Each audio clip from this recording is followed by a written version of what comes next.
नमस्ते सबैजनालाई है। बिहानको 3 बजे छुट्टी हुँदैछ यहाँ चाहिँ हो।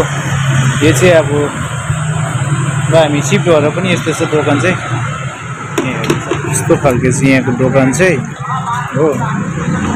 यहाँ भाइले हल्का दिँदैछ हो पर्छ अब। मारो मारो मारो जल्दी मारो 3 बज गए कब जाके सोना है यार।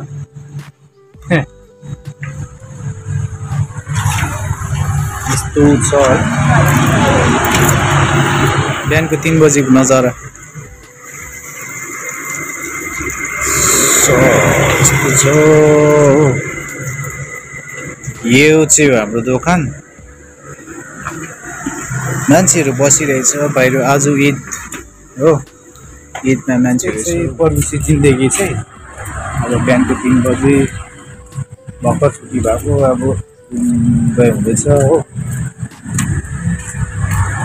अब गएर सुत्नु पनि बिहान 5 बज्छ, कोही बेला 5:30 हुन्छ, 6 बज्छ हो। त्यस्तै छ परदेशी जिन्दगी। अब भोलिदेखिको चाहिँ अलिक उयो हुन्छ। आज चाहिँ लास्ट ईद रमजानले गर्दाखेरि चाहिँ होइन 3 बजीसम्म खोलिरहेको थियो। अब भोलिदेखिको चाहिँ 2 बजीसम्म खोल्छ। अब घर गएर रुम गएर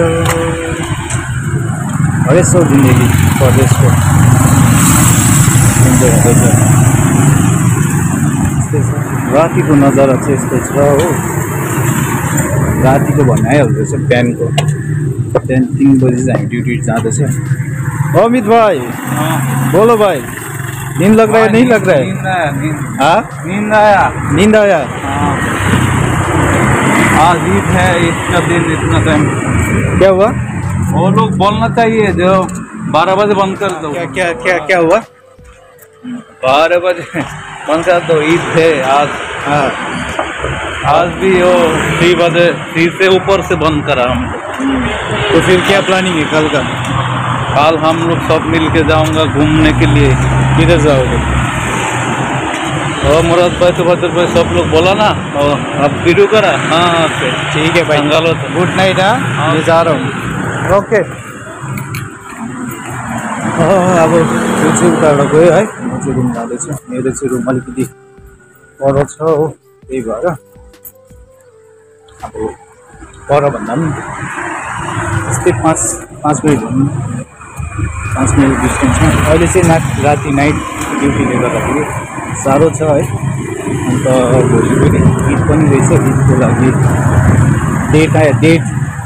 डेमा चाहिँ छुट्टी हुन्छ हाम्रो हो। नाइट टाइम फेरि जानुपर्छ 8 o'clockदेखिको 2 o'clockसम्म। अब चाहिँ रेगुलरली तपाईँको 2 o'clockसम्म हुन्छ ड्युटी है। त्यस्तै हो अब जिन्दगीहरू है। दुःख सुखले चलाउनु पर्छ भन्दा चाहिँ क्या। मैले भ्लग नबनाएको कारण चाहिँ पुरा बिजी क्या म चाहिँ आजकल चाहिँ हेभी बिजी। फेरि अब कहिले रुममा गएर हो, कहिले तपाईँतिर आइ हुन्छ। अन्त रुममा गएर फेरि तपाईँको यता गरिबस्नु साह्रो पर्छ नि त। त्यही भएर चाहिँ नबनाएको। फेरि यसको रुममा केटाहरू अब सुतिरहेको होला सबै। अरूहरूको त अब मर्निङ सिफ्ट छ होइन, मेरो मात्रै नाइट सिफ्ट हो। अरूहरूले चाहिँ अब कम्पनीमा उयसमा गर्छ नि त, आउँछ अलि डेलिभरी काम गर्छ हो है। अरू चाहिँ डेलिभरी गर्छ। उनीहरूको चाहिँ बिहान बिहानै छुट्टी भइहाल्छ। मेरो चाहिँ बेलुका। यहाँ चाहिँ यो चाहिँ तपाईँको माले सिटीको चाहिँ पछाडि है, माले सिटीको स्टेडियम छ, ठुलो स्टेडियम छ। जति पनि यहाँको लिगहरू हुन्छ है, यहाँ हुन्छ एटो भन्छ है। एटोलको लिगहरू हुन्छ है, टुर्नामेन्टहरू हुन्छ। यो भन्छ यो चाहिँ स्टेडियम, ठुलो स्टेडियम छ। अन्त यहाँदेखि हामी चाहिँ यतापट्टि स्टेडियम पछाडि बस्छ म चाहिँ हो। अहिले गएर अब गयो रुममा गयो हो। रुममा गएर त्यही हो यसो मोबाइल हेऱ्यो, सुत्यो। मोबाइलको टाँटो यता के गर्दा 3:30 4 बज्छ।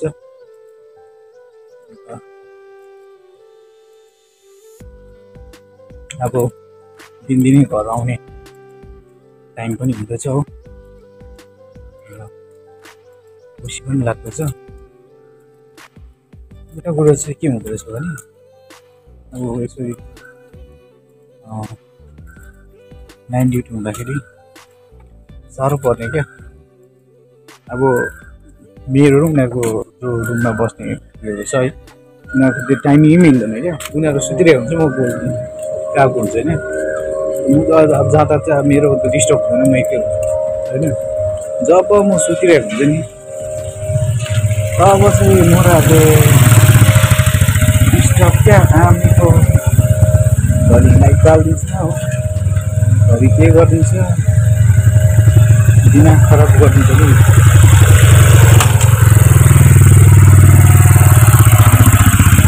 के गर्नु अब है, त्यो चाहिँ दुःख झेल्नै पर्छ, त्यति नगरी हुँदैन हो।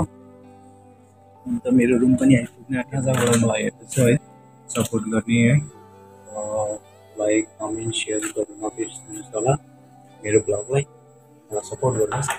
त्यति नै भन्न चाहन्छु, बाई बाई है। नेक्स्ट ब्लगमा फेरि